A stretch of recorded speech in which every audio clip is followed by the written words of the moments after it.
তো এই দিন ছিল শনিবার দিন, মানে রাখি পূর্ণিমার দিন। তো আমরা আবারও বেরিয়ে পড়েছিলাম একটু ঘোরার জন্য, যেহেতু ছুটি ছিল রাখি পূর্ণিমাতে। আর শনিবারে এমনিতেই ছুটি থাকে, সোনাইয়ের পড়াও থাকে না, স্কুলেও থাকে না। তো ওখান থেকে সোজা চলে গেছিলাম পিঙ্কি দিদির বাবার বাড়িতে, যেখানে দুষ্টু আগেই হাজির ছিল। আর যাওয়ার সঙ্গে সঙ্গে আমাকে দেখো কী সুন্দর রাখি পরিয়ে দিচ্ছে দুষ্টু। তো ওখান থেকে আমরা সোজা বেরিয়ে গিয়েছিলাম ঝুলন, যা তো মানে রাখি পূর্ণিমাতে তো ঝুলন হয়, তো ওটাই দেখার জন্য। তো এই দেখো বিষ্ণুপুর কালীবাড়ির ওখানে প্যান্ডেল অলরেডি শুরু হয়ে গেছে দুর্গাপুজোর জন্য। আমরা লালবাগ থেকে যাচ্ছিলাম হচ্ছে নসিপুর রাজবাড়িতে।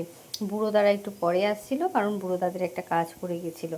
আমরা আর পিঙ্কি দিদিরা মিলেই যাচ্ছিলাম, তার সঙ্গে পিঙ্কি দিদির সঙ্গে ছিল হচ্ছে বুড়োদার মেয়ে। তো দেখতেই পাচ্ছ আমি এতবার মানে লালবাগের ভিডিও দিয়েছি, এতই যে তোমরা অলরেডি বুঝতেই পেরেছো যে আমরা লালবাগেই মানে প্রবেশ করেছি। এত ভিডিও দেওয়া হয়েছে আমার লালবাগ নিয়ে। তো আশা করি যারা মানে লালবাগ চেনো না তারাও আমার ভিডিও দেখে বুঝতে পেরে গেছে। আর এটা হচ্ছে লালবাগের প্যালেস। আর মুর্শিদাবাদের ঐতিহ্য হচ্ছে লালবাগে গেলে যেটা দেখতে পাওয়া যায় সেটা হচ্ছে ঘোড়া। আর বিকেলবেলার সৌন্দর্য মানে প্যালেসের আরও বেড়ে যায়, আমি এর আগেই বলেছি। আর জায়গায় জায়গায় কী সুন্দর একটা ক্যাফে টাইপের করেছে, ওখানে গিয়ে সবাই বসে চা খেয়ে আড্ডা দিতে পারো, চা লাভার্সদের জন্য মানে বেটার। তো দেখো রাস্তায় রাস্তায় মুর্শিদাবাদের মানে লালবাগের ঐতিহ্য যেটা, সেটা দেখতেই পাচ্ছ ঘোড়া। তো আমরা এই করতে করতে নসিপুর রাজবাড়িতে, দেখো তোমরা দেখতেই পাচ্ছ পৌঁছে গেছি। এই হচ্ছে নসিপুর রাজবাড়ি। ঝুলন যাত্রা উপলক্ষে কি সুন্দর করে সাজানো হয়েছে, তোমরা শুধু একবার দেখো।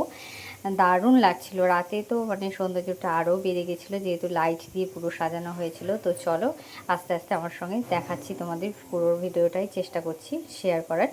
তো দেখো কি সুন্দর মেলা বসেছে ওখানে, যে এত সুন্দর মেলা বসে আগে কিন্তু জানতাম না। তো ব্যাপারটা আমার হাজব্যান্ডের জানা ছিল, দিয়ে ও বললো সবাইকে যে চল ওখানে মেলা হয় ঝুলন উপলক্ষে, চল দেখে আসি। তো গিয়ে দেখলাম সত্যি বাবারই বাবা, মেলা তো নয় মানে মেলা, এত বড় মেলা বসেছে ওখানে সত্যি করে। আর দেখো লাইটিং দিয়ে কি অসম্ভব মানে সুন্দর অসাধারণ লাগছে দেখতে। ঢুকতে ঢুকতেই বজরংবলীর মূর্তিটা দেখতে পেলাম। তো জয় শ্রীরাম। আর সোনাইরাও চলে গেছে ওখানে, সোনাইয়া দুষ্টু পুজো দিতে। তো আমরা ওই দেখো এখানে মানে এত সুন্দর লাগছিল ভেতরটা দিয়ে। সবাই বলছে এখানে বেশিক্ষণ না দাঁড়িয়ে চলো ভেতরটা ঘুরে দেখা যাক। তো চলো তোমাদেরকেও দেখিয়ে দিই ভেতরটা কি সুন্দর করে লাইট দিয়ে সাজানো হয়েছে, প্লাস সেলফি জোনও ছিল ওখানে। তো ফুল দিয়ে লাইট দিয়ে দেখতেই পাচ্ছ কি সুন্দর করে সাজানো হয়েছে। ঢোকার সঙ্গে সঙ্গে একটা ওয়াও। আর এই দেখো আমাদের ঠাকুর বসে পড়েছে দোলনাতে, মানে ঝুলছে ঝুলন যাত্রায়। তোমরা তো জানোই আমি অনেক বছর পর বলতে গেলে এরকম দেখলাম, আমি সেই ছোটোবেলাতে দেখেছি। আর দেখো রাজরাজাদেশের ছবি সব পরপর করে সাজানো আছে, কি সুন্দর। মানে আমি অনেক দিন পর রাজবাড়ির ভেতরটাতে ঢুকলাম, সেখানে লাইটের খুব সুন্দর ব্যবস্থা ছিল, বড় বড় ঝাড়বাতিও ছিল। আর আদিবিটা এসে বারবার বদমাশি করছিল আমার ভিডিওর মাঝখানে। হ্যাঁ, বলছে আন্টি আমাকে একবার ভিডিও করো, দেখো আমি কি মজা দেখাই, দেখো। দিয়ে আদিবিটা এরকম বদমাশি করছে। তো যাই হোক, তোমাদের সঙ্গে পুরোটা ওই দেখো যখনই ভিডিও করতে আসছি আদিবিটা আমার সামনে চলে আসছে।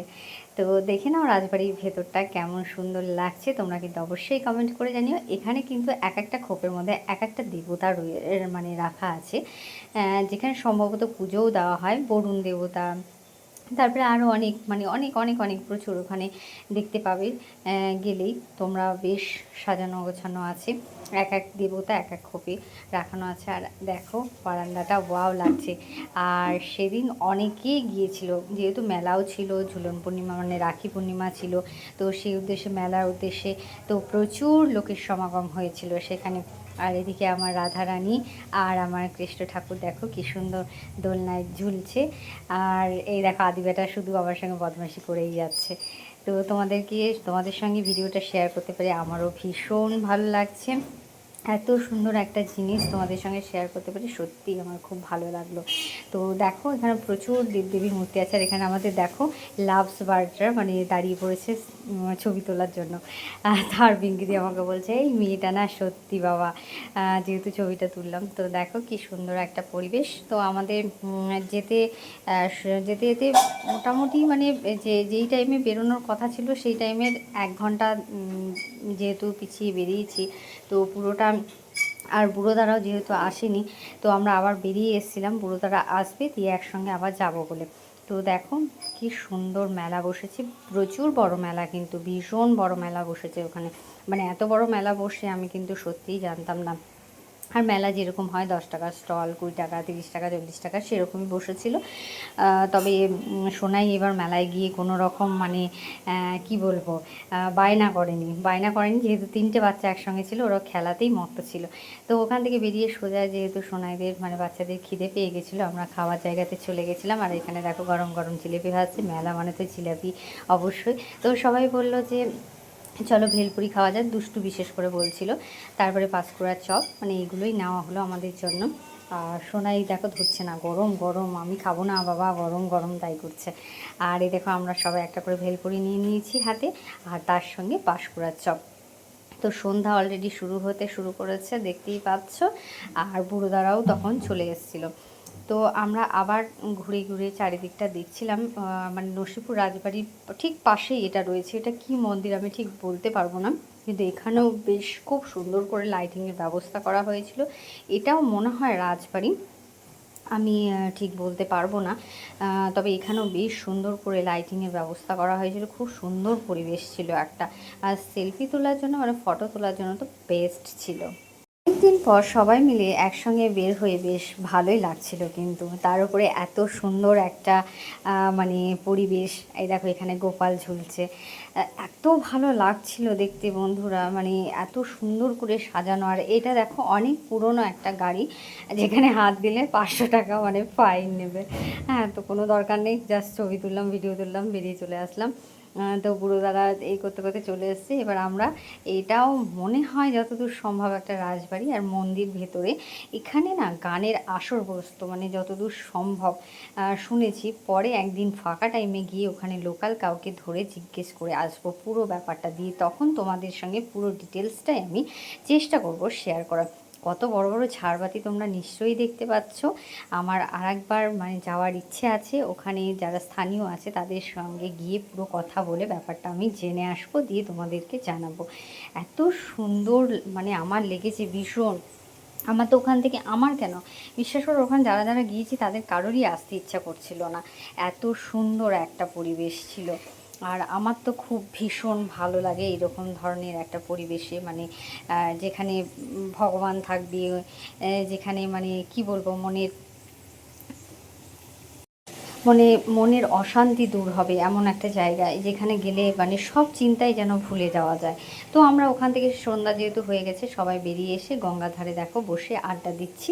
আড্ডা দেওয়ার পর মানে পিঙ্কিদিরা আমরা চলেই আসলাম, দিয়ে হঠাৎ পিঙ্কিদি বললো এই জায়গাটা বেশ ভালো লাগছে, একটু বসো না, বসে আড্ডা দিই, বাড়ি তো যাবা।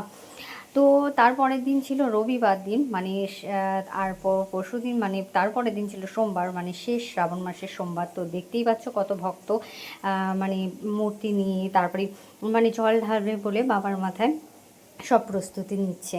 তো এত ভালো লেগেছে, আর এত ভালো সেদিন মানে দিনটা কেটেছে আমাদের, সত্যিই কিছু বলার নেই। তো tata, bye bye, Radhe Radhe.